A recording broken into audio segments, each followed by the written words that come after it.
Hello and welcome. Thank you so much for joining me on my program. I appreciate you wherever you are connecting from. If you are joining me from any part of the world, I thank you very much for your contributions on this channel. Please kindly subscribe if you have not subscribed, and also click the notification bell so that you'll be notified each time I upload a video. You will be among the first to receive it. In this channel, I bring information to your doorstep. I bring news from all channels, from every angle. Things that have to do about the world, things that have to do about Africa, more especially Nigeria. I bring it to your doorstep. Some informations that you ignore, some information that you cannot be able to come across, I look for them, I bring it to your doorstep for you to see. Every video you see on this channel is for educational purpose, to keep you up and get you aware of what is happening in the contraction called Nigeria, more especially. I bring the information to your doorstep. They are not lies. Most of the videos you're going to watch here are videos that are coming from the conventional media, and some of us sometimes are lazy to get into it. Some of us sometimes are too busy to be able to lay our hand on this. That is why I bring the videos to your doorstep. Watch from beginning to the end. Remember, these videos are for educational purposes, so that you can be educated and know what is going on. Let us watch together. At the end, you can go to the comment section and put down your comment. Give your opinion. Say it the way you feel it. Nobody's going to come against you. It's a free world, and this is the social media where people say it and set the record straight exactly the way it is without being controlled. Do that on the comment section. Let us watch the video together as it comes. Thank you. And perhaps because this is an area in which you are very known for, investment. I mean, what's your own perspective in a government investing outside of public sector? Because and I'm making another reference to former Governor Peter Obi of Anambra State, who has talked about how much of investment is made with the resources of the Anambra State government to bring back profit and benefit of to the Anambra people. By the way, what has become of that investment, and are you looking in that direction also? I don't know why you are turning the interview about Peter Obi. No, I'm just making reference because these are like Well, I made reference to former Governor Obi and not to. Sheu, interview is about my 2023 budget. I'm not talking about the investments of either any of my predecessors. By the way, the one that you talk about, I don't know about that. I mean, I think there was something I read about, somebody speculated about the value of whatever investment. What I've seen today, the value of those investments is worth next to nothing. So let's leave that aside. Let's focus on the kind of thing that first of all, you got to rebuild the public infrastructure. That is building for the future. We're investing in our schools. We're investing in our hospitals. We're investing in those. We're creating Anambra as Africa's leisure entertainment hub. That's what we are, modernizing our cities, and backing on our urban regeneration, giving our people lives so that they can have quality air to breathe, controlling pollution, dealing with flooding, dealing with erosion that is ravaging everywhere, and so on and so forth. We're not going to leave those. I'm going to say I'm saving money to go and invest in one private company. And by the way, when you talk about investment, that's an area that I think I know one or two things, and I have been able to do that. We're now transforming Anambra State Investment Promotion and Protection Agency, which is an institution which my predecessor established. That's part of institutionalizing government, and not I and so on. It's the institution of ANSEPA that is the vehicle for Anambra investing in partnership with the private sector. Now I'm taking ANSEPA to the next level. We're now trying to reform ANSEPA to have a financing arm and to become the Anambra Development Corporation. I know what it is, and we'll be working with international development financial institutions, including the AFC, the Afrexim, and the others. And we're going to bring in we're going to be able to fund bankable projects, private-public partnership projects, whether it's in infrastructure, whether it is in pure private goods, and so on and so forth. We'll be able to leverage these institutions and assets that will have our balance sheet and the knowledge and our network that we have around the world. To be able to leverage some hundreds of millions of dollars in investments, not directly into public infrastructure and so on and so forth.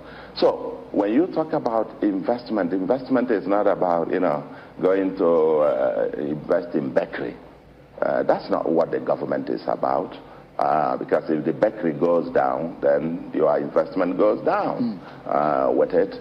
You've got to invest in the future. All right, now, Governor, I have just some two quick questions. And one is in the area of security. I bet you that you perhaps did not imagine the magnitude of the challenges you perhaps met in office that you saw, and the manner in which things are. Did Asorock endorse Bola Ahmed Tinubu? Very well. That's where we are coming to. Was there an endorsement? Was that endorsement an Afenifere endorsement? I would have loved you to ask that as a second leg of your question. Now, like I told you, the meeting that I had was not an Afenifere meeting. That meeting, the notice of that meeting was issued in the name of a WhatsApp group, Conscience of Yoruba Nation. I'm sure Dr. Abati will be on that platform. Conscience of Yoruba Nation. So many people who are there. You don't need to be a politician. I don't know if Rufai is as political as Dr. Abati, because I know at the time he wanted to be deputy governor. You see, those who express political inclination of any type, they gather them in the WhatsApp group. And my brother, Kole Omololu says, is the Director General. So he issued a notice and told people, please, we are going to hold a meeting in respect of Asiwaju Bola Ahmed Tinubu's presidency. And Papa Fashoranti has agreed to host and preside over that meeting. That meeting will only, the duration of that meeting is 11 a.m. to 1 p.m., 2 hours. My brother, I told you here that there was one that was debated from 29th of July 2021 to 27th of September 2022. 14 months debate compared with two hours jamboree. Is that an endorsement? Baba has the power to bless anyone. I'll give you an example. And we're speaking on an international platform. When 2019, Afenifere endorsed Abubakar Atiku, several others still came and Baba prayed for them. I know specifically Ibrahim Shekarau, the former governor of Kaduna State, who is it, or Kano, Ibrahim Shekarau, who is a friend to one of our leaders. They are comrades in the education profession. He brought them, and then listening to Shekarau, a lot of people were mesmerized. After Shekarau went, David Jonah Jang, former governor of Plateau State, came. My brother, late Melafia, came. So many people will still go to Chief Fashoranti for blessing. It does not detract from the decision that Afenifere has taken, endorsing Peter Obi.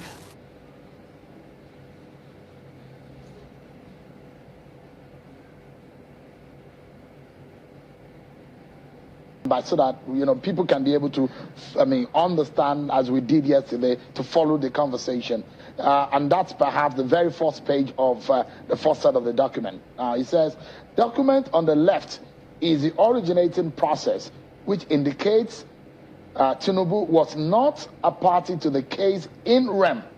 The right is a summons to the owner of the accounts to appear to defend the accounts, but does not make him a party. It is like a director appearing to defend a company. That is what Mr. Keyamo said. It is, and he said that, and he believes that. This is not the right document. Please, can you put the document, the initial, the very first set of document? Yeah, that's it.